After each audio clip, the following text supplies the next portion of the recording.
ದಾಖಲೆಯ ಬಜೆಟ್ ಅಂತ ಹೇಳ್ತಾನೆ ಸಾಲದ ಬಜೆಟ್ ಮಂಡಿಸಿದ್ದಾರೆ. ಮೂಲ ಸೌಕರ್ಯ ಕೊಡೋದ್ರಲ್ಲಿ ವಿಫಲರಾಗಿದ್ದಾರೆ. ಬಜೆಟ್ ವಿರುದ್ಧ ಶಾಸಕ ಸುನಿಲ್ ಕುಮಾರ್ ಕೂಡ ಕಿಡಿಕಾರಿದ್ದಾರೆ.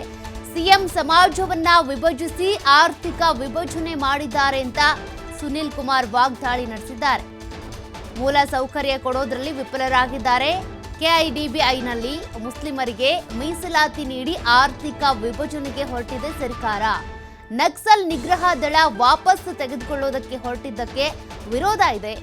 ಕೊಂಕಣ ರೈಲ್ವೆಗೆ ಯಾವುದೇ ಸಹಾಯ ಕೊಡಲಿಲ್ಲ. ಈ ಬಜೆಟ್ನಲ್ಲಿ ಈ ಸಾಲದ ಬಜೆಟ್ ಅನ್ನ ಮಂಡನೆ ಮಾಡಿದ್ದಾರೆ ಸಿದ್ದರಾಮಯ್ಯನವರು.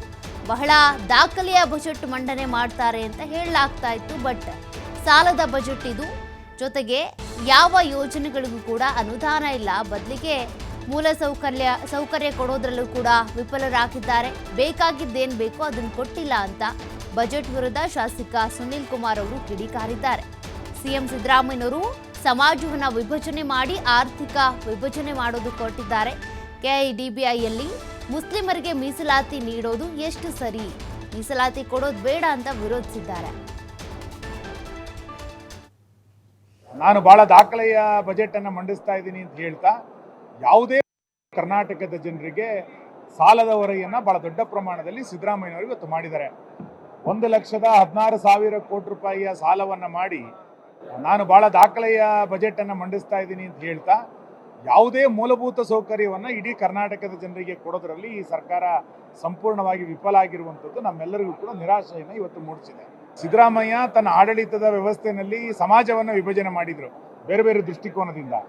ಇವತ್ತು 2 ಕೋಟಿ ರೂಪಾಯಿಯ ಗುತ್ತಿಗೆನಲ್ಲಿ ಮತ್ತು 1 ಕೋಟಿ ರೂಪಾಯಿಯ ಸರ್ಕಾರಿ ಖರೀದಿಯಲ್ಲಿ ಮುಸಲ್ಮಾನರಿಗೆ ಮೀಸಲಾತಿಯನ್ನು ನೀಡ್ತೀವಿ ಅನ್ನೋದನ್ನ ಅವ್ರು ಹೇಳೋದ್ರ ಮುಖಾಂತರ ಆರ್ಥಿಕತೆಯಲ್ಲೂ ಕೂಡ ವಿಭಜನೆಯನ್ನು ಮಾಡುವಂಥ ಪ್ರಯತ್ನವನ್ನು ಮಾಡಿ ಗ್ರಾಮಗಳಲ್ಲಿ ಇನ್ನು ವಿಭಜನೆಯನ್ನು ಮಾಡುವಂಥ ಪ್ರಯತ್ನವನ್ನು ಸಿದ್ದರಾಮಯ್ಯನವರಿಂದ ನಾವು ನಿರೀಕ್ಷೆ ಮಾಡಿರಲಿಲ್ಲ.